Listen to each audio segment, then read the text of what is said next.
And I realized like, oh, the common denominator between seeing that show, between me being on stage, where my brain just goes, I'm totally happy, is music. And I realized like, well, music is like the cure. It's what we're doing. Come and check it out. It's what we're all about. 561 Music. Welcome to 561 Music. My name's Ben, and Hector is still ill, poor fella. So send your prayers and your thoughts and your good vibes over to Hector, and let's get him fighting fit again. We've got to go on tour in 2 weeks, so you better get better. Cross fingers. I'm sure he'll be fine though. It's winding to the end now. But yeah, you just thought it was safe not to come and germify everybody. Thank you. Yeah, Appreciate it. We have this weekend we didn't play any shows because Hector was ill. So it was a really weird weekend for me. I just ended up like doing a bunch of stuff in the studio, and I haven't had a weekend where I didn't play gigs in a long time. And I swear to God, it just completely put me out of sorts. I was wandering around like a headless chicken. But I suppose that says quite a lot about me. I think it's something to do with like all of the adrenaline that you release when you play. I've just got used to the way it feels to play a bunch of times over the course of the weekend. But yeah, we are going to be playing this weekend. Hopefully Hector's better. So everyone cross their fingers for Hector. And in the meantime, we have Blake Ian with us. How's it going, man? Oh, that's me. I'm ready. Yeah. You called me in. How you doing, man? I'm doing great. Yeah, man. Yeah, it's very nice to see you. So I first met you quite a long time ago now. I don't know how long. Maybe was the first time? 3?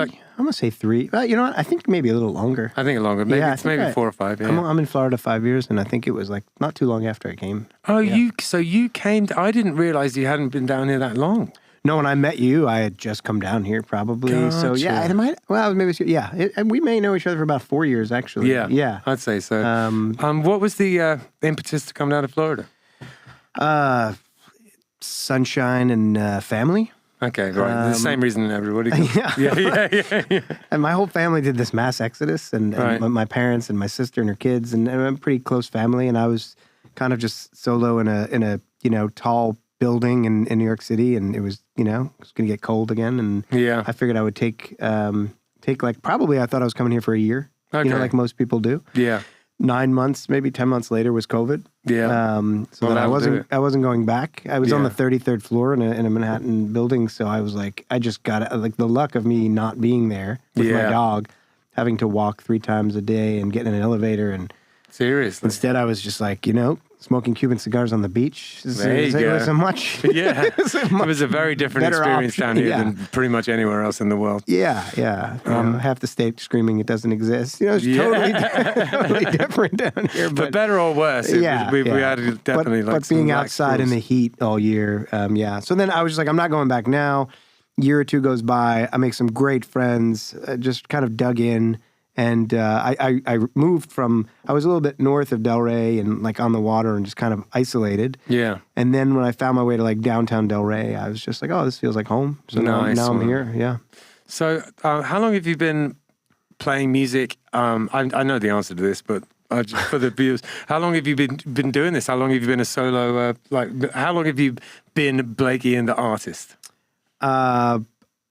30 years, I would say, like this year, probably. Oh, no. Yeah. No, maybe like 31 years. Yeah. Something like that. Because you released a compilation, which is basically over the course of your history, haven't you? Yeah. So it's been 27 years since I started releasing music, like recording and really releasing music.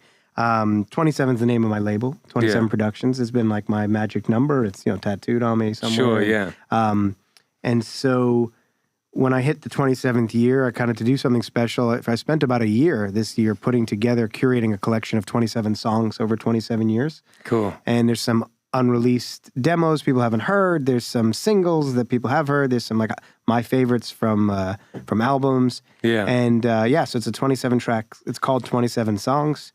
And it's out right now, actually. Yeah.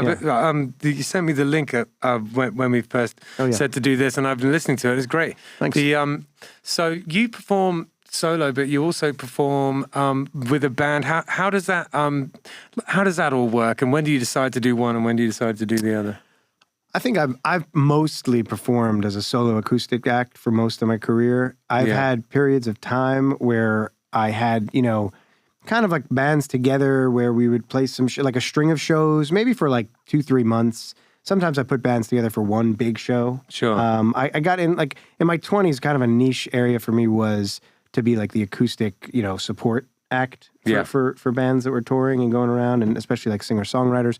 Yeah. So for that, a lot of the bands and the booking, and their tour managers or the venues wanted a guy who could go up there for 45 minutes and just play guitar and sing. Yeah. And it's pretty low maintenance on their part. It's low maintenance, and to be honest, I found not a lot of people will do that. To a big crowd. Sure, it's kind of terrifying. Yeah, and I had to deal with that, and navigate that. But you don't have that like cushion of a band, For sure, man. It's a very different experience. I play solo more often these days, and it's because I wanted to prove to myself that I could, and just get up there. And it's one thing.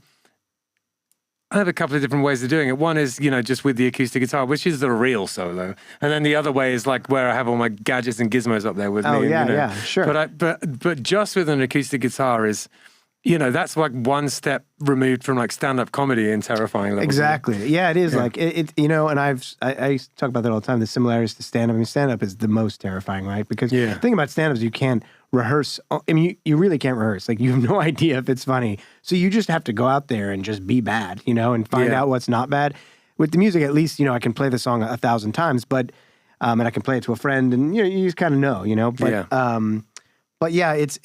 I think the main difference of that real solo, just you and a guitar and a microphone, is that you're the only thing making noise. Yeah. Right? So when you're out there with a guitar versus when you're out there with like some computer stuff and gear, if you stood back for a second or had to sneeze or anything, it's not dead air. If you're playing guitar and singing to a room of 2,000 people, if you stop doing anything, there's no sound in the room. 100%. Super, it's just the weight of that is huge. And it's very intense experience too, especially if it's an emotional song, because every now and again when I do those kind of gigs, I'll like lock into the meaning of the song, and I'll feel the people listening to it, and you just get this energy, and you're just, oh my God, this is why I wrote this. It's happening, that happens sometimes. It's like sometimes you're talking to a friend even, and you're like, am I oversharing? But then you're in front of a giant room, you're like, I am oversharing to so many people that I don't even know. Totally. But I also would say that it's sometimes easier. When I was younger, I would experience this for sure, that if I wrote a new song and I wanted to share it,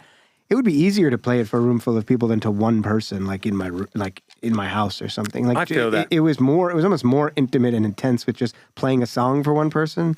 But I think it's being responsible for all of the sound in the big room is super intense. I've done that way more.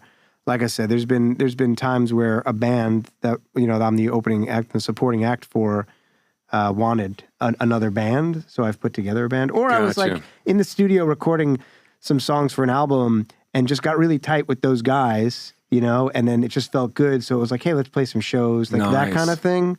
So how did you find yourself playing all these opening slots for big bands then? How did that work out? It started with venues. It started by just being around. I mean, I used to just go play, like 5 days a week somewhere in New York, from Long Island where I grew up to the city where I eventually lived. But even years before I lived in the city, I would just find, starting with like open mics, it's obviously it's a great start. I do some, I don't know if we ever talked, but I do some curating of open mics and performers, and something called Vagabond Review that is like a community kind of.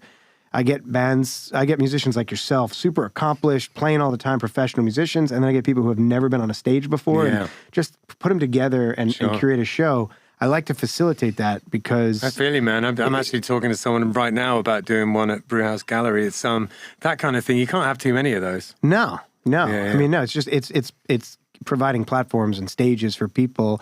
And when I was, a teenager, my first gig ever, I remember I was at the local bar where we all went, just a local Irish pub where people watched football, we ate wings and played golden tee golf and, drank beer. Yeah.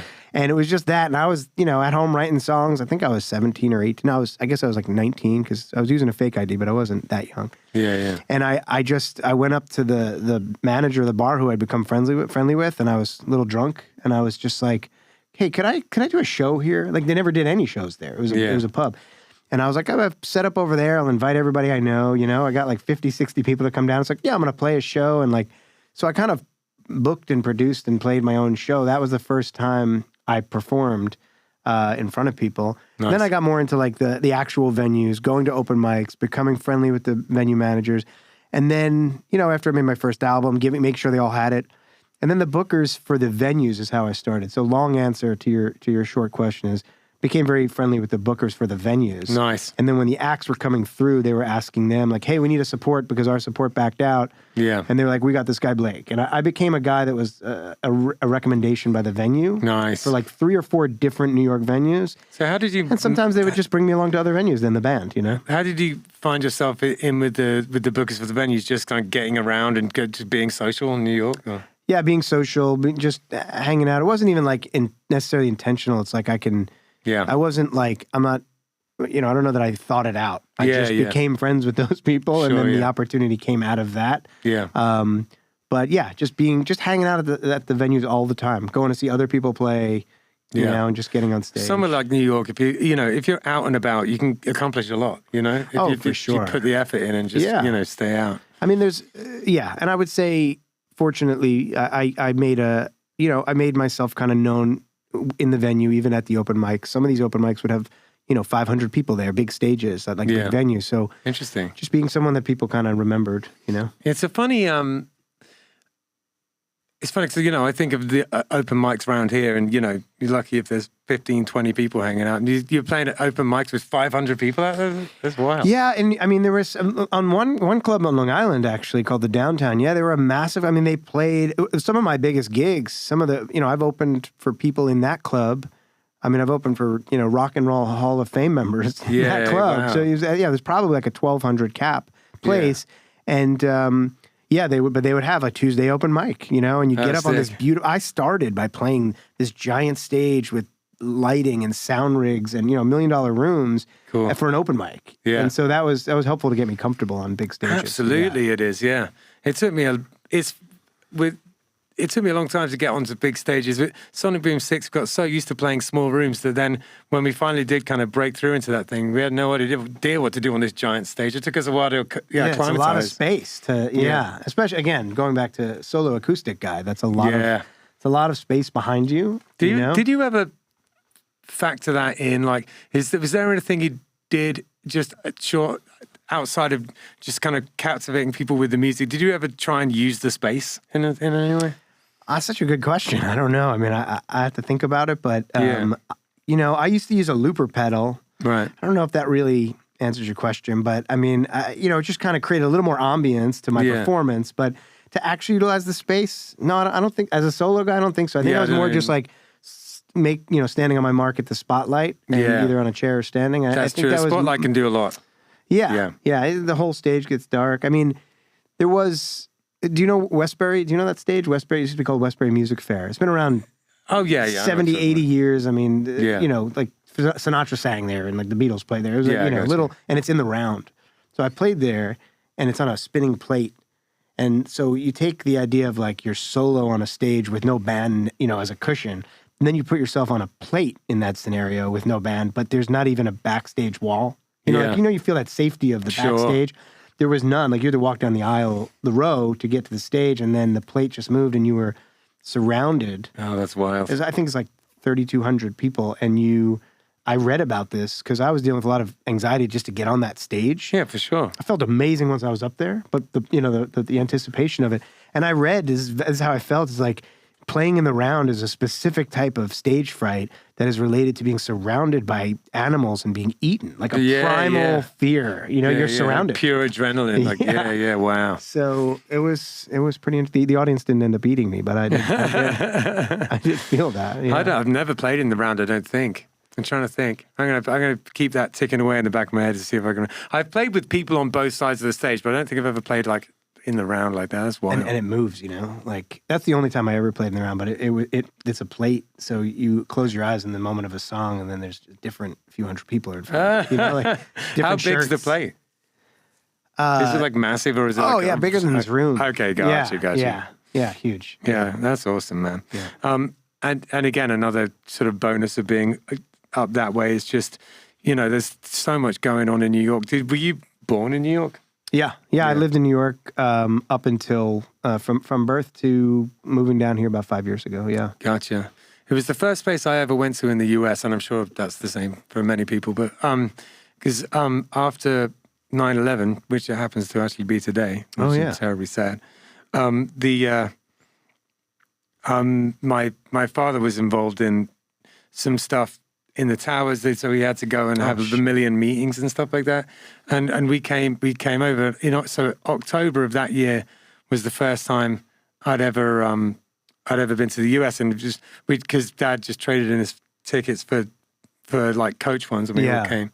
And that's intense, dude. Yeah, it's an intense way to come to the States for the first time. Is like 9/11 coming to New York, coming to New York City. Yeah. I mean, many people didn't fly for a year. I mean, let alone a week or two later flying into New York City. Well, that was part of the reason why we did, because there was no one on the plane, right? Because we, like if you actually think, if you actually think about it, right after something awful like that happens, it's probably the safest time you can fly. You know? Oh yeah, I mean, right. Nothing was happening there. They were all on alert for sure. Yeah. But it was weird. New York was like, it's like everyone was walking around in daze. Yeah, I remember it. I remember it. It was just, it was just There was no words. I mean, people, you know, there was no shows, there was no comedy, there was no live music, there was no, I guess it's like the closest thing to like when, like the COVID shutdowns. Yeah. Like, it was like that. Yeah. It was just weird. Everything was a bit like quiet, like the streets are a bit more empty. It was weird. Yeah. Weird I do remember everybody being really, really like overly friendly to each other in New York. That was one thing I noticed. When we were in New York, I was like, wow, everyone's super nice here, you know. Yeah, September 10th wasn't like that. Yeah, totally. No, I mean, people in New York are actually nicer than their reputation, but no, there was this really overly like just a hospitable nature, and restaurants just giving out food, and just it was you know, not a good thing, but it was nice to see the human reaction. Yeah, absolutely. Come together and something terrible like that. But so you've been playing for 27 years now, just over, like about 30. And what was the reason why you originally decided you were going to start playing music? Who were some of your sort of musical heroes, and like what was the thrust behind wanting to do it? Like, who were you emulating? Two different. I mean, I guess to answer kind of two parts, like the why. I was writing words first. I was writing poetry. Okay. Well, I was like about 12 or 13. It doesn't surprise me. Your words are excellent. Oh, thank you. Yeah. I think, you know, now, you know, after all this time, I mean, certainly became like where I consider myself a musician. Yeah. But for a long time, I consider myself like a lyricist that picked up a guitar to put something behind the lyrics, to learn how to like make poetry into melody, and you know, it's so I guess that was like the original thing. I was writing poems and I wanted to sing them, so I picked up a guitar. Yeah. I picked up a bass first for about 2 months, and then an electric guitar, and then to answer your other question, I mean, the electric guitar really was Nirvana. Yeah. I mean, I was 13 years old in 1992, you know, 91, I was 12 years old when Nevermind came out. Yeah. You know, so just a lightning bolt to society, and I was 12, which is like you're the most susceptible to musical lightning bolts, right? I think so. You were just a couple of years older than me, and so I was just kind of like chasing it. I was there, but not. I was like just behind the ball, like kind of 9 months younger than all of the friends who were super into it, you know? Right. Yeah. But like I remember it like it was yesterday. It was just like a boom, and then that was like, well, I want to do. I mean, that just it pierced me, you know, in a way, like that music, and then so it was electric guitar for just a short amount of time, and then I kind of heard the classic like songwriter guys, and they quickly became my heroes. I mean, Kurt Cobain, Nirvana, like that was definitely still is today a huge influence on learning how to write melody and how to create catchiness and how to turn a phrase and be witty but also like brutally honest. And, all that stuff. But then when I heard Dylan and Neil Young and Leonard Cohen and Springsteen and the Rolling Stones and those, and Bowie, those quickly became more what I was looking to emulate. I think I got to mention too, we were supposed to do this a couple weeks ago and I wasn't able to. And I went to New York because my uncle passed. And he's the person that actually gave me, it's very apropos of our conversation, he gave me all his records. And that's the only reason I knew who those people were. So, that's awesome. Just want to put that out there and thank him for that. And man. When I played the round, he was there. And I kind of told the story. I did a Dylan cover. I did all originals, but I did a Dylan cover towards the end of the set. And I told the story of how I discovered Bob Dylan. And I told the story of him giving my records. He was in the audience. It was a very cool moment to share. But yeah, that in those records was Dylan's greatest hits, the first volume. And I heard, Like a Rolling Stone and Blowing in the Wind. And then I put on Neil Young's Live Rust was in there. Yeah. And those two records they became like when I came home from school, like high school, I just played one of those two records for like a year. That's awesome. And I just was, and then Dylan, probably more than anyone for a long time, became like my textbok. I mean, again, lyrics. I mean, there's just, it's talk about like writing lyrics and just grabbing a guitar to back up the lyrics. That's, 100%. So that's kind of like where a lot of the influence came. And I think if you're into records too, that's a different way to consume music. There's so much more. It's so much more involved. Like you have the big art and you're putting it on. I don't know. It's almost like music worship. Like actual records. And it's a ritual. Yeah, it's a ritual for sure. And just only because I feel like I'm remiss or I'm amiss. I'm not sure what the word is, but what I meant to say was when I found those records. I got like an acoustic guitar, like right after that, and then so my whole thing just changed. I was in a punk band, I was screaming, I was doing the Nirvana thing, and then all of a sudden it was like, acoustic guitar, people could hear what I'm saying, and then that's where I was like, that my trajectory of being a solo acoustic act is like, I hated playing in sports bars where people were talking. Like you could be a rock band and you can entertain, people can feel you even though they're having conversations. Acoustic solo act. My favorite is just like theaters and rooms where people are like drinking wine or doing, and just sitting there and they're just there to see the show. Listening. Because the words are just really all that I care about. So if you can't hear them, I don't I don't want to just bang on the guitar louder. Sure. Yeah, no doubt. Yeah. And people, it's one of the most gratifying things in the world when people listen to your lyrics and they mean something to them.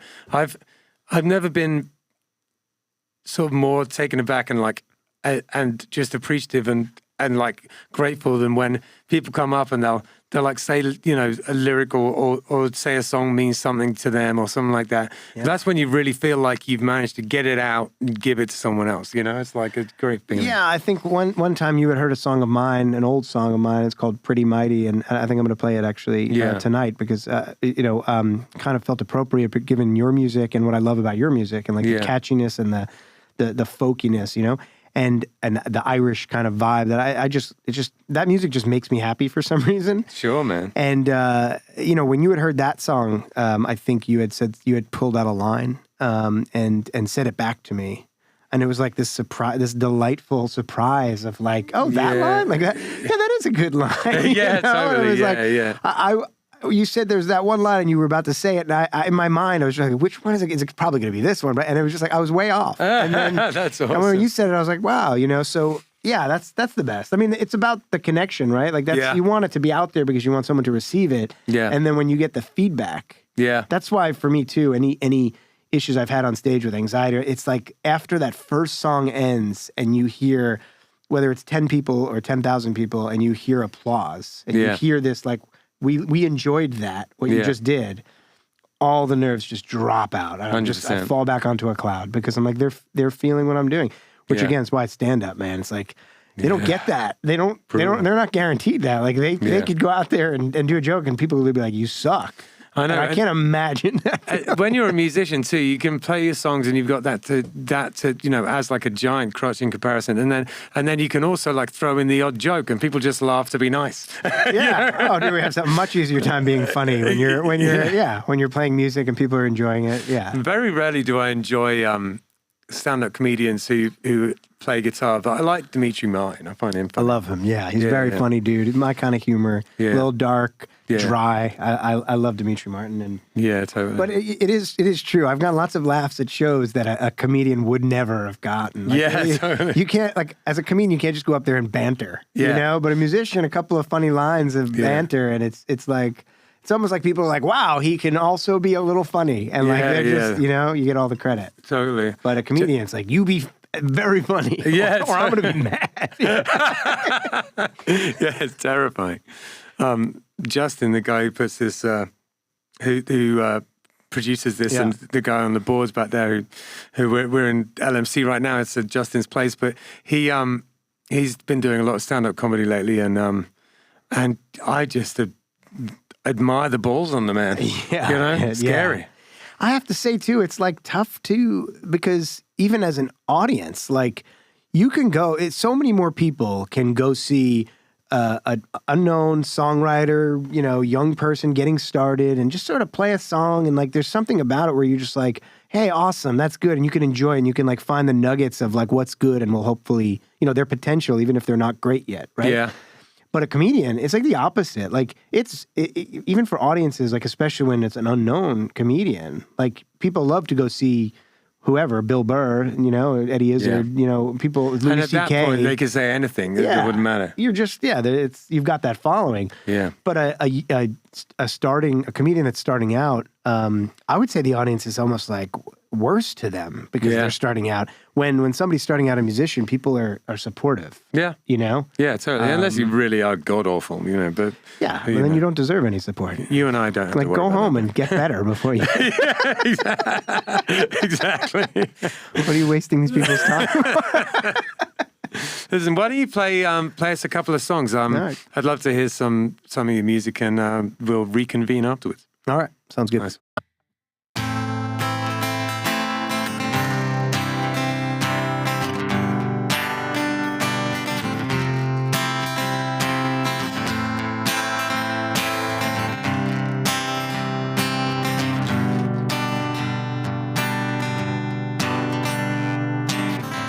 Road of diamonds has been paved and widened on the other side of town. Chains of daisies, they have bound the walls that surround. The lightning strikes, it shatters the trees along the side, all alike, except the dream that lives inside of the fight. When every piece of me is crying, fall in line. It's time to wake up the other side of your mind.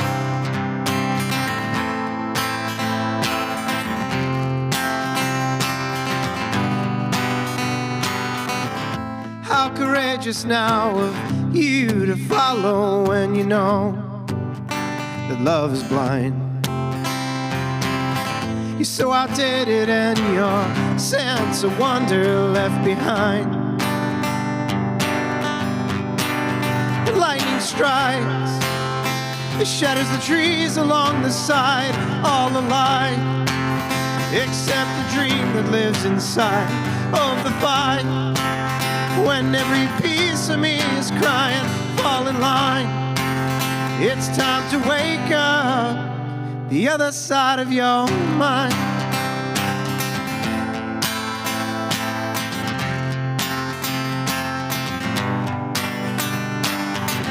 Oh, woman is a cold mountain where the bravest men have tried to climb. And conversation is a hollow wasteland where the politicians go to hide. Lightning strikes, it shatters the trees along the side, all alike, except the dream that lives inside of the fight. When every piece of me is crying, fall in line. It's time to wake up, fall in line. Fall in line. It's time to wake up the other side of your mind.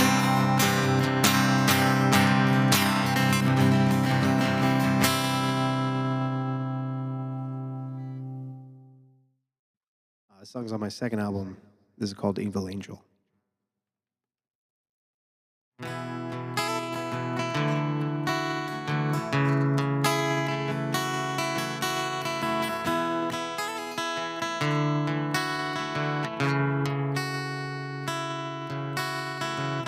The day has come to get out from under your thumb. It's time, I've learned. Lord, I'm gonna get burned. Step out on the road and read the signs.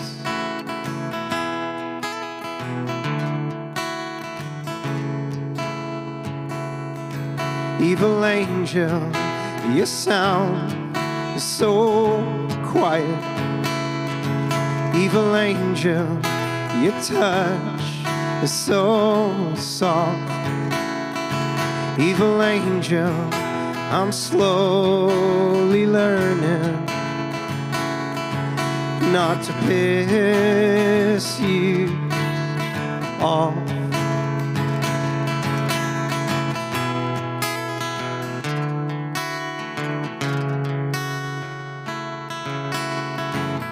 A time, a clock, a cameo or two. This place, this spot where I ran into you. But now, here we are with nothing to do.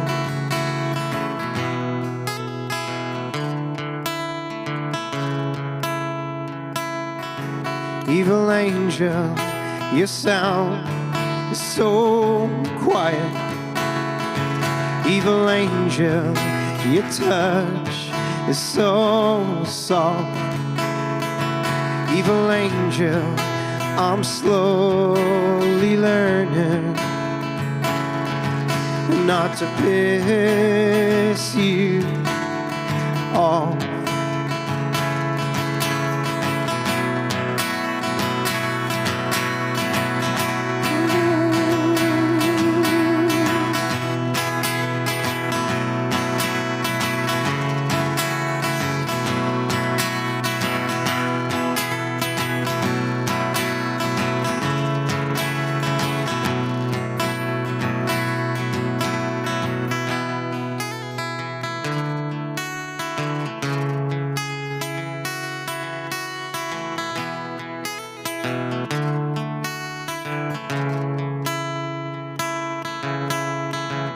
A song about us, but I'm not serious. Here comes the sun. Our turn is done, and your sound is so quiet. Evil angel, your touch is so soft. Evil angel, I'm slowly learning not to piss you off. Evil angel, I'm slowly learning.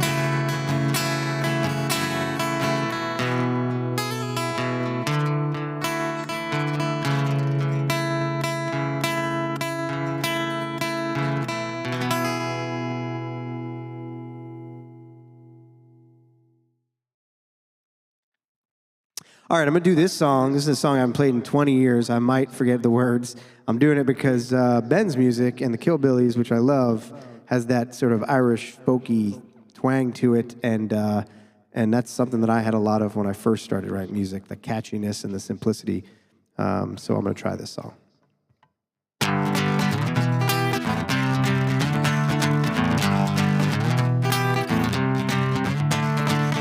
Yes, it worked, dear, I'm a jerk, dear, but I'm class A too. And lots of things without big rings I can see right through. When I stumble, yes, I fumble, 'cause I'm losing grip. And I have heard all of your words, but they don't mean shit.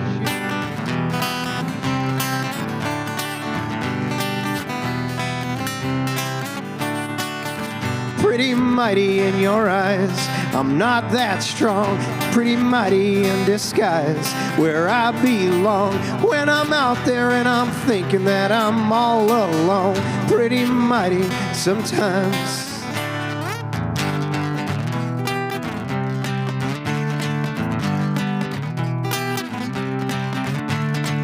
So let's reword it how we heard it so it sounds the same. And I'd be flattered if you mattered, but you're just a game. Something curt that doesn't hurt and is foreign too. Well, sense the stench of something French, just like deja vu.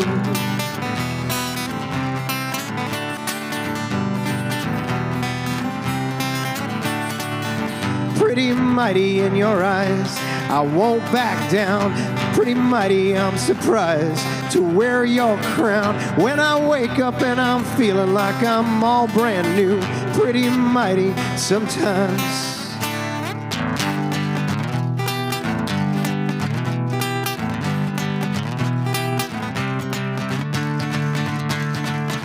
Though not killing, he's the villain, this much I can tell. And if he tries it, you deny it, we know this too well. But it's that feeling that I'm feeling, and yes, this is it. Cause I have heard all of your words, but they don't mean shit.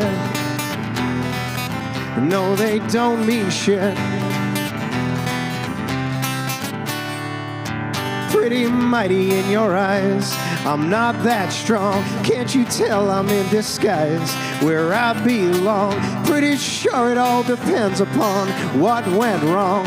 Pretty mighty in your eyes, I'm pretty mighty in your eyes, I'm pretty mighty in your eyes, pretty mighty in your eyes, where I belong.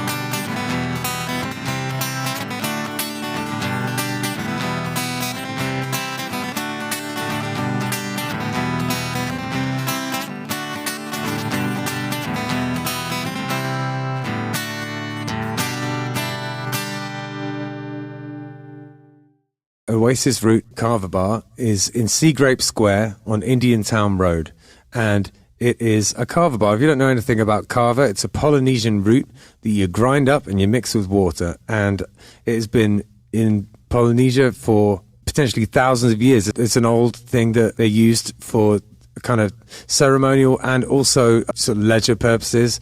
It's meant to be something where, you know, that brings people together. You all take a shell of kava and chink them together and say bula and have it together like that. It's meant to be something to bring people together.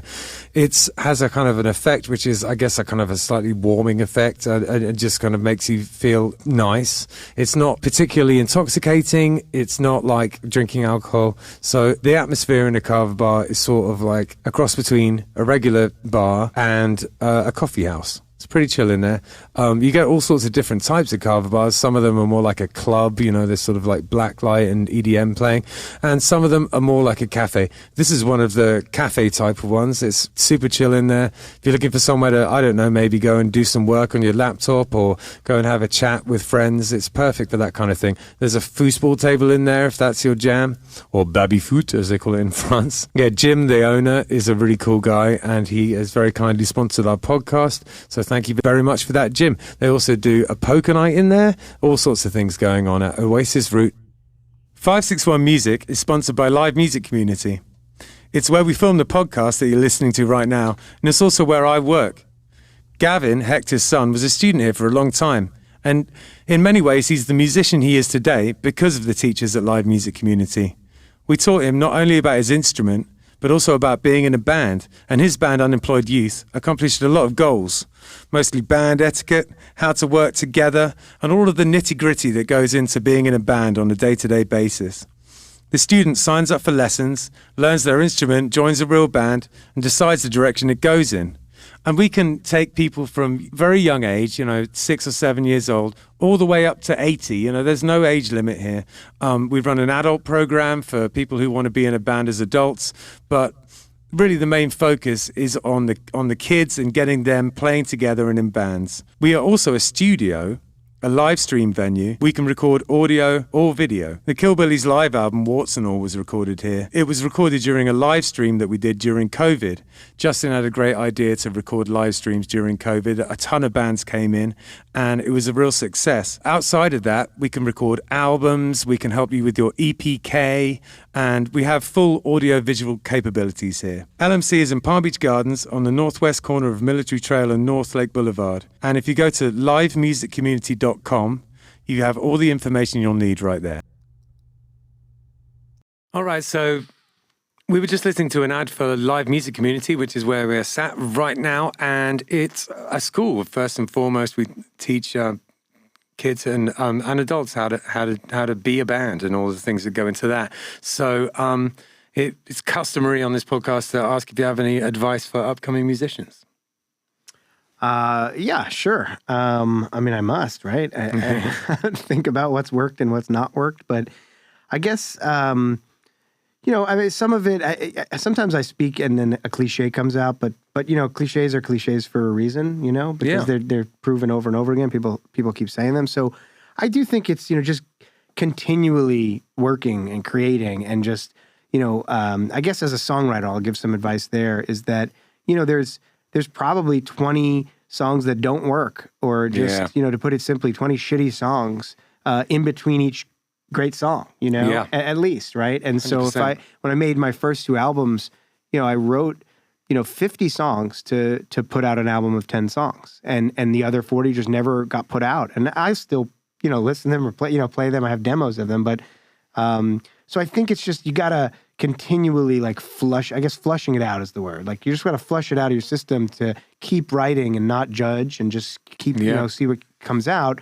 And then all of a sudden it's just like, oh, that one, and that was the thing, that was the gem. Yeah. Also, by the way, I've taken songs which I've totally written off and then come back to, and then like I had a song on my first album called A Little More. It's not on my first album. I had written it around that time and I just shelved it away and it just seemed repetitive and boring. And then I took it out on my third album while making my third album and wrote a new bridge to it and turned it into an electric guitar instead of, I had a band for the third album and it just became like, it was the music video for that album. Yeah. The album's called Alchemist. It was 2005 and then shot this like pretty real budget music video around this one song that on my first album was an outtake, Yeah. So I think it's just that. I think it's just keep writing. I think the jury's out. It depends on what you're looking for. I can't tell someone what they're looking for, but there's certainly the choice of judging what you're writing based on what you think people want to hear, or being 100%, expressive and true. And I don't think either one's right. I just think it's a matter of what resonates with you and what you're looking to do. If you want to be an artist and have zero care over whether, there's any success, traditional success tied to it, then just write, But if you're, hey, I want to make a living at this and do all that, then, I don't think there's any shame in creating, there's certainly a line where it becomes pandering. It becomes garbage. It becomes what are you doing, man? Yeah. But if you're right, you can still very much write from your heart, create your art, not pander to any trends or anything like that, but still learn technique to make it palatable, to understand the format of a song, verse, chorus, verse, bridge, creating resistance and then giving the people, the relief of that resistance. Like, those things are true, and those are not, that's not pandering in my opinion. That's like learning how to do the thing. You know what I mean? How to wield the instrument, the weapon. Like, absolutely. I was listening to talking about like that tension and release thing. I was listening to a little Yachty tune the other day, and it was like the song was in like, say, A minor, and then for the largest part of the song, it was just holding on like F on like the 6th chord, and then every now and again it'd go back to the 1. So the whole song is just like tension, tension, tension, and the melody was if it was in A minor, but just over this 6th chord. Yeah, it was just like dissonant a little. Or? Yeah, it's just like never-ending tension. And then every now and again, it just goes boom. It gets locked back into the 1. So sick. Because you're dying for it. Yeah, and then every time you give it, it's like a little endorphin hit. Right? It's like a video game. Yeah, totally. No, I love that stuff, and I think also, for me, probably number one is figuring out, dissect the stuff that you love. So, who are your, like for me, like I learned every Nirvana song on electric guitar. Then when I found, Dylan and Neil Young, I just learned, Bowie, 5 Years by Bowie was the first song I learned on acoustic guitar. But, I learned it not to just, hey, friends, I can play this and that's cool. But also because like when you start playing it, you are getting in it. You're kind of putting the suit on. Yeah. And then you know what it feels like inside that suit, to play Blowing in the Wind or to play, for sure. I don't know, Hey, Hey, My, and stuff like that. You're kind of putting on a Neil Young suit, and then you're seeing what he did with the words or with the chords, and and then the riff, the little riffs that Neil does between songs. I remember my brain just being like, "Oh, he does that. I want to do that." Yeah. And then the first song on my first album, like I did that. Yeah. Well, you got to get the ideas from somewhere. I think it's sort of like naive to think that there's any new tricks under the sun. It's just how it's what you add to it, It's like it's your just take, a flavor. your take, your style, for exactly, sure. Yeah. And the thing is as well, when it comes to sort of making things palatable for people, is that there's a reason why certain things work, and you probably like those things too. You know what I mean? It's like it's not like if you're writing to sort of. Quite often I'll be writing to please myself, but it just so happens it's the thing that everyone likes anyway. You know what I mean? I don't have to kind of unless you're like a noise band or something. Like, right. Yeah, like super experimental. I mean, I know some people who are writing specifically to not be what people like or want, or and if they really enjoy that process, great. I would say some of them don't. I'd say some of them are a little stuck in that place of more like. Almost like putting non-conformism over their art, more than actually making it their art. And so, maybe I'm wrong, but that, I've kind of seen that a little, but yeah, I think you're right. It's like, what feels correct. And if I'm using some technique that I've learned to feel like I'm making this, more people will enjoy this, and it doesn't feel like I am sacrificing a thing about what I'm trying to say or how I'm trying to say it, then it's great, Yeah. But if I write a line and I'm like, that's not what I really, like you feel it. I mean, it's just a total feeling there. Yeah. No, totally. Do you ever experiment with different tunings and stuff like that? Yeah, a bit. I mean, I wouldn't say overly. I mean, down tuning, I really fell in love with the album for Emma Bon Iver. It probably a top 10, influence, and just not even as a songwriter, just as a listener. I was thinking about that actually, because I think I first found out about Bon Iver through Jeff, and when you were singing songs earlier, I was thinking about him. I was going to ask you about him actually. Yeah, it's funny. My memories of listening to that album are actually a lot with Jeff. Yeah. I don't know if he showed me, I showed him, or we both learned independently, but I do remember actually a couple of times that summer. I guess it's like 2000 and. Maybe it's 2009 or so, something like that, that album came out. But I remember listening to it with him a couple of times. And so that album like blew my mind, fully, like, if I'm going to be really like honest, which is always a good thing to be, some stuff that I had done on my album in 2003, my second album, which was an album of like total mental breakdown, oversharing. I went into my own home studio, recorded the whole thing by myself, and just, really, it was just like, it's the most brutally honest, like, vulnerable album I ever made. And I did some things with falsetto and just really like tried a lot of different things. It was so raw. And when I heard that, I almost felt like, not at all like, oh, I did this better, I did this first, like that, not those kind of thoughts, but like, oh, I kind of almost touched this thing that just blew up this summer of 2009, like 5 years ago, like I kind of got close to this stuff, and it was just an interesting, thing. But you asked me about tuning, I bought a Dobro, a resonator guitar, because of that album, and then I tried all those tunings, and I wrote a couple of tunes like that. For the most part, I'm more of a capo guy, Gotcha. So I'm more of a, I'm in just standard tuning, and then I'm moving up adjusting, with capo and stuff like that. A capo can be very creative. I think so every now and again you get some guitar snob who's just like, oh, the music can't play guitar. It's nothing to do with it. It makes the guitar sound different. It like sounds dude. I mean, if you're playing an A in standard tuning, and then you put a capo on the the second, let's say, I'm going to try and do math in the middle of this interview, but you put a capo on the second, so you want to play that same chord. So now you'd have to play a B, right? To play the same, no, you have to play a G. That's it. You have to play a G to get the same A. Yeah. That G does not sound like when you had the capo off and you were playing an A. It's not at all. Like, exactly. You got 6 strings. You're not, everything's moved up. Like the foundational note is all, So. And it's like a lot crisper than, because you could find those chords with a bar chord of some variety, but it wouldn't sound the same. It wouldn't have the brightness and stuff. I think capos are great, and I use them all the time to write. I was, what's the guy called? He's called Ziggy something. Ziggy. Marley or Stardust would be the only. I'll put it down here. I can't remember his last name, but he used he uses a capo on only 3 of the strings sometimes, and I've never done that before until last week when one of my students showed me it, and that's something I'm going to be experimenting with because I think it's up to the D. So he had the E, the B, the G, and the D capoed, and the E and the A just open. And the low strings were open. Yeah. I was thinking the opposite. Like I could see the B and the E being open. Yeah.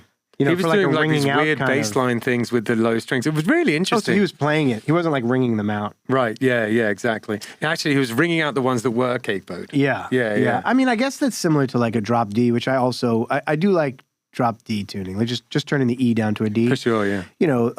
Harvest, again, learning from the songs I love and dissecting them. Harvest Moon, one of my favorite songs to play on the guitar. You can really fill the guitar up with that. That ringing D string. There's another one that I've been doing recently, which is, you know who Richard Thompson is? He's like an English folk guy. From the 80s? Yeah. I do know him. Yeah. So he uses this tuning quite often, which is, it's C, G, D, G, B. So it's C, what is it? C, G, D, G, B, E. Yeah. So he tunes down the E to a C and the A to a G. And you can do some really cool stuff with that. Because then when you play a C and you have that low note for the bottom of the C, it's just a thunderous, huge C. It gives you that feeling of like a cello or something behind you, you know? Dylan did it a lot. He rings out the D, or he would just drop the E to a C. The rest of the guitar is just normal, and you just hear this ringing. Sometimes it was like it was dissonant. It sounded like wrong, but you could do wrong things right. In a way that's right. Totally. Actually, after this, I'm going to show you that tuning because it's really, really fun. And Richie Havens is the other guy too. That's right. I've learned to play some of his songs and realized his tunings. Elliott Smith. I did a gig with Richie Havens. How no wild is way. that? Yeah. In Guildford. That's in amazing. England. Yeah. That's amazing. I was supposed to, when he passed, I was going to do a gig as his touring support, just one gig, not a tour, just one show. Actually, at that club on Long Island. Yeah. And he passed. Yeah. I played for. I was. That's awesome. Yeah. He was really nice. He was like the nicest guy ever. Oh, he was super chill. I never met him, but just you could see, he looked like this beautiful he was that guy. Soul. He was that guy. He was super floated chill on the stage. Absolutely. And he's got more than anybody those ringing out other detuned, down-tuned notes. Yeah. If you listen to the Woodstock set, or like the song Freedom and Follow is one of my favorite songs of all time. Yeah. And I'll play that, and you have to you can't play that in standard tuning. Well, you can, but it's not. You don't get that feeling that reverberation. The low end that again makes you feel like there's like a cello behind you. Totally. I love that stuff. Elliott Smith is one other huge inspiration as far as songwriters. Like after I again, like it was the Nirvana that I discovered like the '60s songwriters that I loved, and then it was like Elliott Smith and Beck and Radiohead and Michael Stipe and those guys that kind of was like the next layer of the cake for me. Yeah. Elliott Smith, huge. I mean, I grew up, in New York City. Elliott Smith used to just play shows at like small lounges and hand out cassette tapes. That's the first time I heard him. As my buddy came home from that's wild. A little bar and got one of his tapes. That's nuts. So he was a huge influence, and I think one of the greatest songwriters of my time, of our time. Beautiful. He was like a tuning freak. I mean, none of his songs are in any. So it was like I learned all those tunings because I wanted to play those songs that I loved. Yeah. Yeah, totally, man. I went through this whole period talking about like 20 bad songs before you write a good one. I went through a period of just always having my guitar in that tuning, and I wrote like 15 songs that are all the exact same song. But then I've eventually got like one good one out of it at the end. I've actually have moments where I'm like, if I'm gonna play and write or something, and I'll be like, where do I want to go? Because you kind of want to like throw a dart, you know? Like I like starting with randomness. It's like I feel like when you're creating, it's like I want to go somewhere where I haven't gone, not necessarily ever, but just like recently. Yeah. Like if my last song was in G, like I want to go to D, like or whatever, you know. Then sometimes like let me start a song with C sharp minor, just to like see what that feels like, and just keep trying to start from different doors, basically, like enter in different doors. Yeah. So I will do that with the capo, where I'll be like, you know, where do I not usually go? Like I don't usually go to the 6th fret, so let me just go there because it's just like a fresh. I want to like ring something in my ear fresh because 100%. Yeah, if you end up the same tuning, you know, you're gonna write songs that sometimes you just need to be pushed out of that little headspace. I totally agree with that. I often do that if I'm trying to write something and I'm not feeling inspired. I'll whack a capo on now. So it's definitely a move. Brian Eno has these cards. For some reason, I can't remember what they're called. But it's a deck of cards, and I assume you know who Brian Eno is. Yeah. But it's a deck of cards for the studio, and when you're writing or when you're recording, producing stuff, you just pick a card, and it's just some random. Just Google Brian Eno's deck of cards. I can't remember what it's called, but something about humanity or something. But no, that's Cards Against Humanity. That's something else. But when you pick it up, it's just a random phrase like "do it upside down," you know, or like try try it with the other hand, you know, just like random things, you know, add a different color. Did he write all of the cards? Yeah, he wrote all of them, and it's like just random phrases that you would think have no meaning, but it's just that jolt to the brain to be like, just look at it from the other side for a second. Are you able to buy his cars? Did he ever like release them? Oh no, that's what they are. They're sold. Like they're for musicians. Oh, that's so cool. So maybe I'm gonna get like some. You could do the thing, right? Yeah. You could look up the link and put it here. Yeah, absolutely will do. Yeah, I forget what it's called. Yeah, I'll check it. Yeah. Something that we never managed to get to, we kind of got sidetracked, is you played 3 songs. I'd love to hear a little bit about what the songs were about. Oh, sure. Well, I mentioned earlier, you know, Pretty Mighty was a song from my first album. It was one of the first songs, if not the first song, that I noticed friends, family, you know, I was pretty young. I was a teenager still. And I noticed my friends and family reacting to it in a really, not in a like, hey, good job, buddy, but in a like, oh, that's a good song. You can do this. And Hang like, on a minute. Yeah. It made me feel like, oh, I can do this. Like I can, you know, and that's a big difference to going from, you know, it's breaking the imposter syndrome. You know, it took me 10, 20 years to break that with like playing guitar or any other like musicianship or anything, but with songwriting and lyrics, early on, I started to feel a real like authentic reaction from people. And that song was like one of the first ones where people were like, you can write songs. You could write lyrics and you could write songs. You can do this. And so that was Pretty Mighty. I also, like I mentioned, I played it because it's got that catchy, twangy thing, which was a big part of my first album. And it just reminds me of what I love about Kill Billies and your music.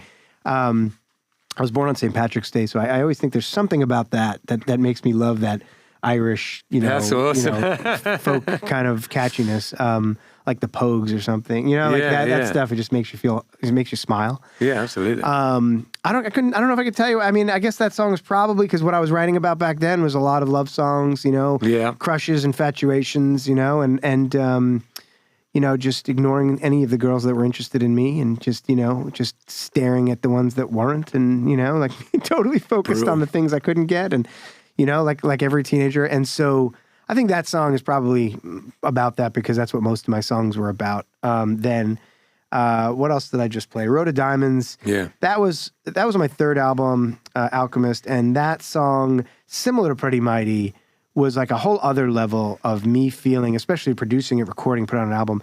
That was a whole other level of people I had never met telling me that they liked that song. Yeah, you know, people, a radio DJ wanting to play that song on a show. Like that's the first time where people were like, not only like I felt not like you could do this, like you've got real potential, but like you really did it. Like this is a good song. And if I look back to, it's just like all my favorites or probably best songs, it just poured out of me in like 5-6 minutes. Yeah, you know, I thought of the first line, I sat down, I had the chords, and it was just, the song existed before I had touched it. And I just, became an antenna, and it was just boom, and it was there. And I looked at it, and it was like one of those things like, I don't even know how to do that. I don't know how to go from that verse to that chorus to that bridge. Like, I didn't learn that yet. Yeah. I learned it while creating the song. So that was Road of Diamonds. And Road of Diamonds is a lot about, the line, wake up the other side of your mind. And that has a lot to do with mental health, anxiety, depression, things that I've dealt with in my life. And I'm really outspoken about it. I like to talk about it. I think conversation is the number one, cure to mental health. No doubt. And, me too, man. Been through it myself, and not to say that I'm all the way through it. I don't think anybody. I mean, I'm certainly not. Yeah. Definitely. It definitely got a lot easier for me after I stopped drinking. But depression and anxiety has been loomed large in my life, that's for sure. And I think that playing music and being involved in music with the community of it and having some kind of outlet has been beneficial. Oh, dude, it's so amazing that you just said this, because I was just having a talk with a friend, and it's like, I've just been realizing just this year, which seems crazy because 27 years of making music, but I'd mentioned like performing in the round. I mean, I primal fear, like panic attacks for weeks, until the moment I remember standing in front of the curtain, and she announced me, and I was standing next to her, and she's like, "You ready?" And she said my name, and she opened the curtain. I had to walk through the crowd, and it just, when the curtain opened, it was like my brain switched, which is, again, Road of Diamonds is about that, wake up the other side of your mind. It was just this, like, I walked into a different reality, picked up my guitar, and I felt like Superman. Like, but 2 minutes ago, I felt like I couldn't have a conversation with someone because I was so intensely, anxious. And so it was music, and I never really tied it to music. I tied it to performance or focusing on something. But then I went this weekend. I saw Jeff this weekend in New York, and all my boys, and we saw Built to Spill do a 30th anniversary record of There's Nothing Wrong with Love, which... Big up, Jeff. Yeah, Jeff, for connecting us. So I went to see this band Built to Spill, and all my boys from when I was 14, 15, when I first heard the record, we all went, and it was just...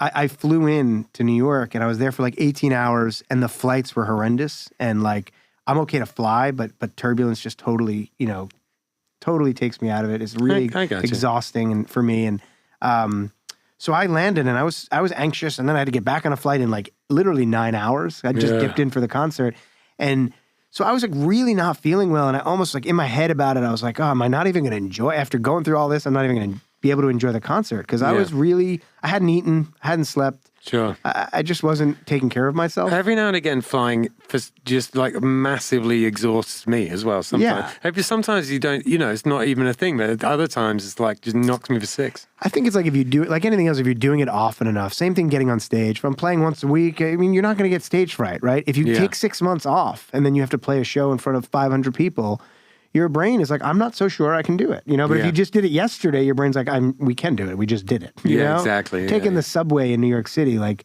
someone who's never been on a subway would be like, it's shaking, it's scary, but like you're like, no, I do this 3 times a day. I'm not thinking about it, Totally. But anyway, flying in, getting back to music, and how it is that cure. I went to see the show. As soon as the music started, I was just amazing. I mean, I was just seeing this record that was so meaningful to me, and it's called There's Nothing Wrong with Love, and I just lost myself in this music for 2 hours, big smile, zero anxiety, not a care in the world, and then felt great.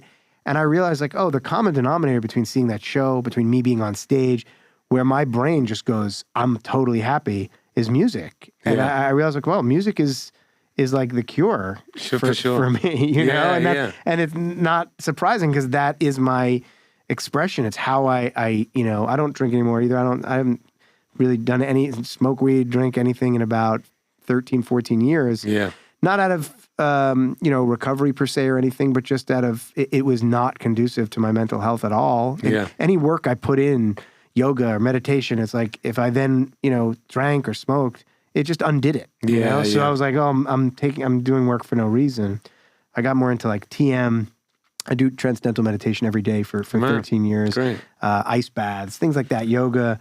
And but that expression of music, being able to get the guitar when I was 14 and in love, unrequited love that was so painful, or being 38 and being severely depressed for other reasons, it's just taking that guitar and it's just it's the release valve. Yeah. You know, of all that. 100%. You know, I think that there's a lot of, not only is it good for you, like in terms of mental health, but then it's also like on the other side of it, I often wonder, would all of this stuff be out there if we were all like super happy all the time, you know? Yeah.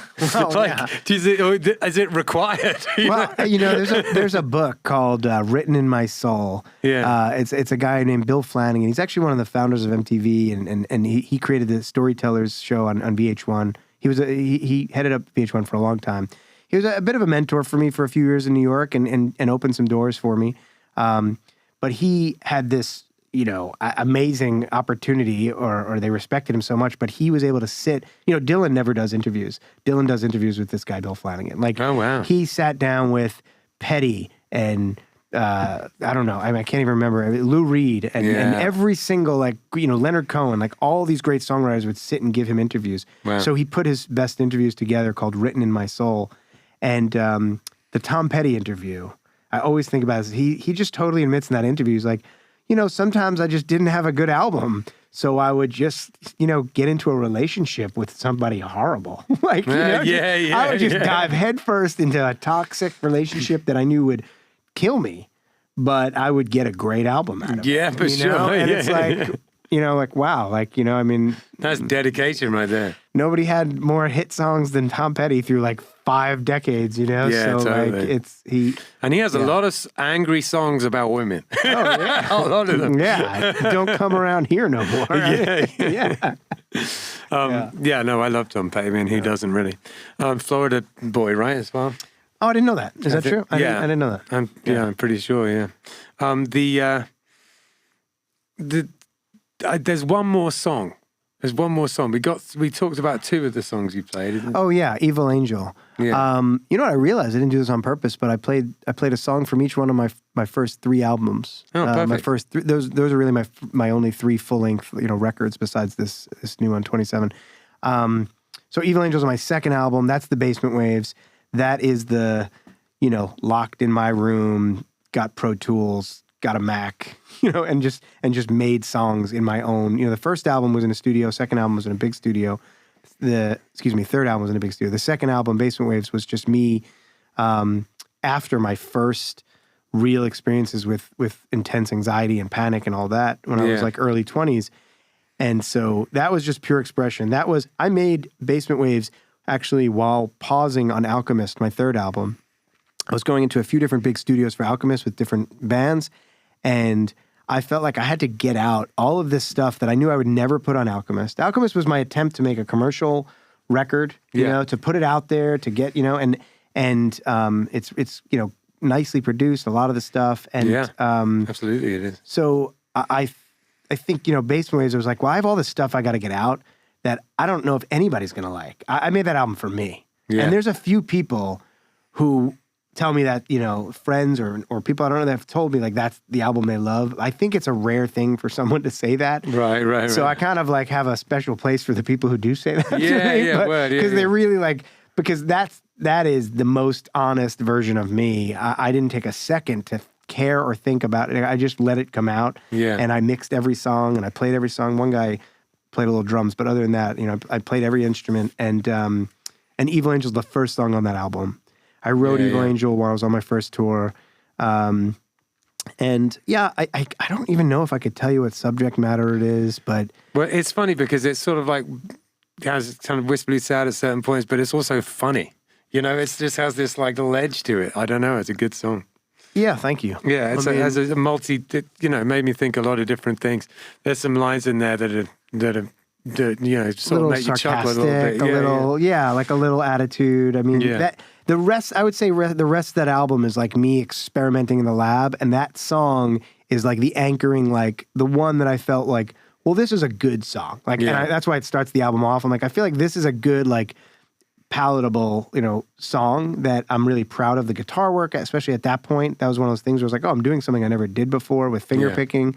But then the rest of the album just goes off the rails of like, come with me or don't. But I'm going off the, you know, going off the mountain right now, going over the ledge. That's awesome. I think one of the things I've struggled with as a musician is sort of funneling all of my creative ventures into sort of some kind of cohesive thing. I'm always trying to do too many things at once. I've been like that my whole life, and I still am. But I feel like it's great that you have such a body of work, and it's all, it's under your name, and and it's like, and you can find it. It's like that. All of these different little projects, if you put them all together that I've done, there'd be a huge amount of work. But they're so kind of split up, all the different stuff, and I slightly regret that in a way. Yeah, I mean, I understand, and it is like I think Ben as. Do people call you Benji, by the way, or is that not a thing? Well, no, they don't, but I quite like it, so I was thinking about starting it. Because I thought someone had introduced me to Ben, but it's Ben everywhere. But I always called you Ben. But yeah, like if I think about Ben as a musician, I do think Hillbillies. Like that was my first exposure, and I loved it, and I've gone back and listened to it, and I think that's where my heart is really. Yeah, that's where a lot of my most honest songs are Hillbillies songs. I think the only part of like you said, like as far, it's still you have a body of work. That is your body of work, right? But it's more just like an SEO problem. It's a search engine issue. Then it's certainly not an art issue. I mean, it's more just like, can people find it? If they're on Spotify, is it going to be recommended, right? Like if you listen to a song of mine on Spotify, Blake Ian, it's going to recommend, I think there's something like 74 tracks and it all on one artist profile. Yeah. So again, I don't know that there's anything, commendable from an artist standpoint at all, or creativity. I think it's more just like almost, it's just cataloging. Yeah. It's like accounting. Right. Which is probably something that I could solve myself and figure out how. Yeah, that's actually a really good point. You could put together a big album or a compilation of all your stuff. And one of my favorite songwriters ever, Mark Kozilek. I don't know if you know him, but brilliant. He has a band called Sun Kill Moon that you might know. Yeah. But he was the Red House Painters. Then he was Mark Kozilek. Then he was Sun Kill Moon. So I do think that probably he's a great songwriter. He's so respected. But I do think that he probably would be even more successful and well-known had it all been Sun Kill Moon or all Red House Painters for the last 35 years, Yeah. It's sort of like just building a brand, like in any industry. 100%. That was the word that I was kind of searching for, but I couldn't say earlier. And I agree. In future, I'm definitely going to bear that in mind more. Because I really feel like in terms of my creativity, it's only getting more. I think this period of my life has been very creative so far, and I think the next 5 years is just going to be popping off because, you sort of like, it's a lot of people would be tempted to think, well, your 20s and 30s are over, like, now it's just sort of curating your history of music. But I really think it's the opposite. I'm so creative at the moment, more than I've ever been. That's amazing. I mean, I'm psyched for you. I mean, I go through different times. And I guess I used to think too, it was going to get less and less, but I don't think that's the case either. Like I've had booms and times where I thought maybe it's over, and then it's like, oh, this is the best stuff I'm ever writing. I think I found my voice more when I let go of the result and the, trying to do this or have this result of a career or where I'm going to be. And then, but also we've honed our skills. I mean, you know what you're doing. It's a big part of it. So you can now try, it doesn't take so much. There's not so much like guesswork involved. It's like if I sit down to write a song, by the end of it, there probably will be one. Oh, totally. Yeah. I'm also still learning all the time. Like I'm learning all the time. I mentioned like I made a lot of really good friends down here, and they're all musicians. Right before I put out 27 songs, I put out a new single that's on it. It's the only song that's like brand new, and I had all my friends on it that are all like, some of them just really like, out on the road right now, playing big, venues and stuff, and selling lots of records. And they were all on it. We shot a music video. It's called Desire. It's on YouTube and stuff. And so, but, with playing with those guys and some of those guys, I would love to shout some of them out. I mean, a guy named Chris Cope is with a band called Article Sound System. Mike Garuli is with Heavy Pets, Heavy Pets and Tanned. Mike Garuli is unbelievable. I know that guy, yeah. Absolutely. Ron Eisner, you definitely know from the Resolvers. He plays electric on it. I mean, so many. I don't want to forget people, but I want to get to the story. I know all those guys, man. They're all great players. You know Michael McDermott? He's a drummer. He plays with Joan Jett now on the road, but he's a local guy. And amazing drummer. Again, just not to leave people out. Tay and Ari are singing. Yeah, he's from the Bouncing Souls. He played with Billy Doom for a bit too. Yeah. Great guy. And so I just got together with all these guys, and they, people, they rub off on each other, and it's like there was that, and it's funny. I have 4 years. I have a degree from a conservatory of music, where I took 4 years of music theory. I left all of it behind as a songwriter. I did, little bits got in there that I took, and maybe subconsciously, but I always wanted to just be organic. I didn't want to use theory to write songs ever. I was like, for whatever reason. But I was just sitting with Ron from the Resolvers in his apartment. We were hanging out. We went, out into the ocean for a bit, and then we just got some breakfast. And then we were just like, oh, let's go write songs and play together. And he's a really brilliant music guy, as far as theory and stuff. And so you got a great squad of people there. It's unbelievable. So I've landed in this honeypot of not only great musicians, but they're also my buds. Those are the people I just go out and get breakfast with on Saturday. These are my guys. And so. But Ron was just showing me some stuff in music theory that I probably haven't looked at since I went to Purchase Conservatory in New York. And so stuff didn't really interest me. I learned it. I did fine. I learned it, and then I just left it behind. And then Ron was like, well, what about this? And now it's like, how have I not been using that? I don't have regrets, because I think, again, part of my brand of work or my style of music and songwriting is very in the raw kind of vibe. I love, and in almost not using the theory. I do think it helped me make use my voice more. Yeah. But, we're talking about learning new stuff. I mean, it's just I just brought that back in, and now the next day I was writing something, and then I was like, oh, let me go here. Cause I just put that math together. Yeah. So I just don't think, why would we ever stop? We were just talking about before the show, James Earl Jones, 93 years old. He was still working a year or two ago. Right. Why wouldn't you? Exactly. There's simultaneously a lot of time and no time. It's life is short, but at no point are you too old to do things, or should you ever have to stop? Creative arts, like the stuff that we do, there's no time limit on it. Dude, I will tell you that Leonard Cohen, who's one of the greatest lyric writers of all time, still second to Dylan, but he had a show called Live in London, Live in New York. 2 albums that came out from this one tour. He was 80 years old at the time. Yeah. 2 years later, he did the same tour, the same exact show in Brooklyn, and he was 82 years old. Wow. And I went to see that show. Yeah. I had already listened to the album 1,000 times. One of my favorite live, songwriter performances ever. And I have to tell you, I felt that, I was just talking to Larry about this in New York. I felt like he had spent his entire career building up to this show. He was building and rehearsing and get better and better and better. And then this was the show that he had been working on for 60 years. He makes a joke on that album where he's like, last time I was here, I was 64 years old, just a crazy kid with a dream. And I swear, listen to that album and tell me it's not far and away superior to anything he ever put out. People may be loyalistic, the 60s, but it's dude, he's perfect. He perfected what he's been doing at 82 years old, and then went out on stage and did it live. And it just blows me away. So that right there is reason to why would of course you're getting better. Yeah. Exactly. Yeah, no doubt. And I love that story. I'm going to go listen to the album after this. Yeah. So is there anything that we need to know? What's coming up? Have you got anything that you're about to do that people should know about?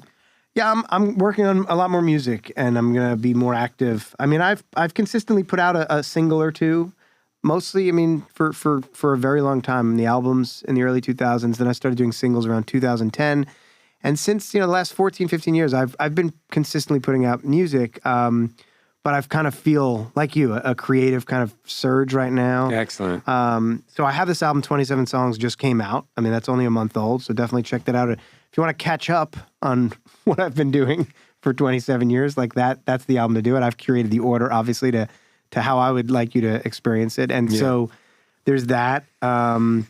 And I've got I haven't really spoken about it to anybody, but I've got this project in mind where I kind of want to do something. One thing I've never gone into and I've always shied away from is country music. Yeah. And aside from like Blaze Foley, you know Blaze Foley? Yeah. I love that guy. Yeah. And then like, Hank Williams, like, like real country, but modern country, and I still doesn't do much for me, but real like authentic country music. It's beautiful. You just got to get it right, man. It's like ska. There's loads and loads of bad country, but there's some really good country. Yeah, and well, I think the bad country, the stuff I don't like, it's so pandering, it's so formulaic. Exactly. I mean, it's such a formula. I could draw it on a board. You could play me any modern country song, and I can draw it for you what they're doing. And so that stuff doesn't do anything for me, but I have realized there's a couple of songs that I've had and even put out that in the past that have a country, vibe, but I didn't produce them like that at all. And then I'm writing some new stuff. And so I think I'm kind of maybe I'm playing with the idea of putting out like an EP or an album. I think it's a great idea. Of songs that are country, and it might include me re-recording some other songs in a totally new way. And then some new songs I'm writing. You can get some pedal steel on there and stuff. Yeah, totally. There's a few players around here, and I like Killbillies at one point. Played more stuff like that when Micah was in the band, and sometimes we used to play with a pedal steel player and stuff. And there's loads of that kind of material, like country and bluegrass and old times type stuff that I love. Absolutely love. Yeah, and every now and again I'll write a song that has that vibe. So yeah, I think it's like anything. If you have something real, sorry to carry on. Out there, I got excited. But if you have something real to say, the frame is not as important. There's some good frames, but if your hook is "I'm so lonesome I could cry," this is one of the greatest hook lines ever written by Hank Williams. Like, if that's your hook, like that's good. Like I don't care. That could be a Sex Pistols song with that line, and it would be amazing. And so I think it's like if you have something real to say, and then you can, why not play around with genre? 100%, yeah. And there's something I want to do too, a country record. Will you play on my country record? I will, absolutely. Amazing. I was angling for that. You say that, so I appreciate it. So in terms of stuff that's coming up with Killbillies, we have Tiki 52 on Friday, which is in Tequesta, right around the corner from my house. And then we have, on Saturday, we're playing at Square Grouper from 3 to 6. And then Carson's Tavern up in Stewart from 9 to midnight. And then on Sunday, I'm playing at Guanabana's from 2 to 5. And then I'm also playing with a band at with the Women Who Rock at Matthews Brewing. I'm playing with a band called the Inflammators, who are they're a group that they're like a live music community band. They were formed and created here, and there's some other live music community acts playing that day as well. And if you're looking for something interesting to do on Sunday, come down to Matthews and check out the Women Who Rock event. I think it'll be cool. So there's a lot going on this weekend. If you want to see me twiddling knobs and being weird, come to Guanabana's on from 2 to 5 on Sunday, because I've recently just got a load of like outboard kind of analog synths and like looping things, and I'm going to try and get creative on Sunday. So you should come check that out. All right. Well, listen, man, thanks so much for coming. Thank you. It is so much fun, man. Yeah, wicked. Yeah, for sure. We'll I'll see you soon. And you know what? Like, now we've actually finally sort of had a good long chat and meet. I think this is the beginning of a beautiful relationship. Yeah, for sure, man. Can't wicked, wait. man. See you later.